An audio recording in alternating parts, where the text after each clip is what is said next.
Well, it isn't. It isn't usually exact. It's usually more approximate, because there are many factors that come into play when being able to gather information acoustically from an object.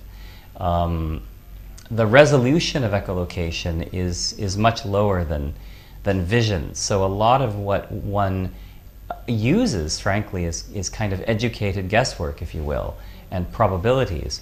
The important thing, though, is the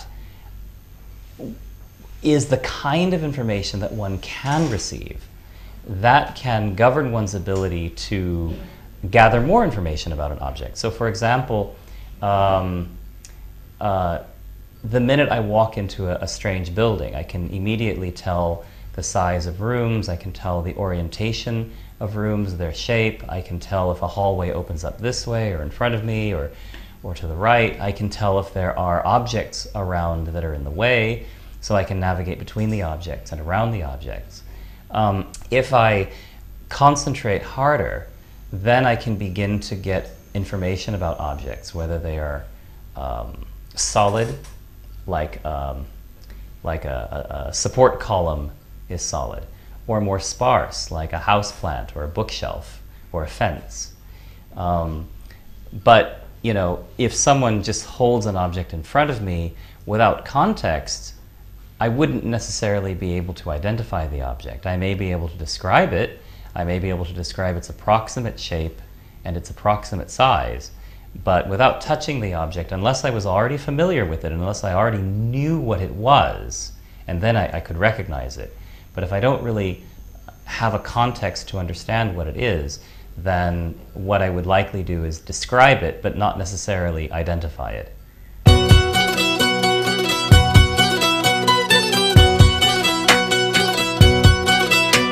Oh, I think that Chennai would not be a conducive environment to ride a bicycle using echolocation. I think it's perfectly okay to walk in, it's perfectly okay to navigate in. Someone who's an active echolocator wouldn't necessarily have a problem with Chennai from that perspective, but the environment needs to be a bit friendlier if you're moving at higher speeds and you're moving on a bicycle, I think. So probably it would make more sense if one were to bicycle in this locale to bicycle on streets that are a little less noisy. And I should point out, it's not the traffic in itself that's necessarily the danger. It's the noise levels. With noise levels this high, if you're moving at high rates of speed, you have to have enough detail and enough distance to be able to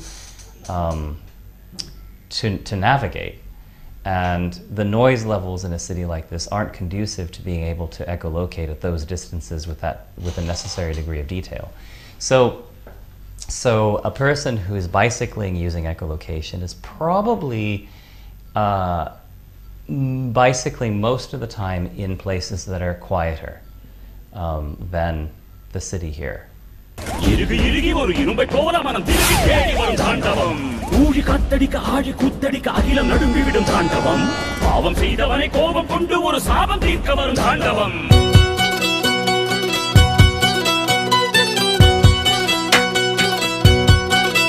World Access for the Blind is a non-profit charity in the US. It was founded 11 years ago. I helped to establish it 11 years ago.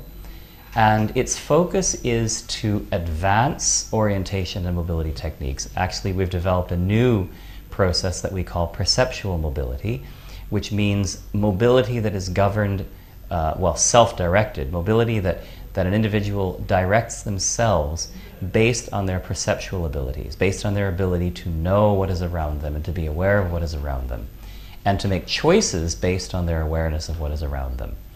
And from the beginning, we committed ourselves to making the strategies and techniques that we are developing available globally, available to individuals throughout the world who could benefit from the techniques and strategies that we are developing.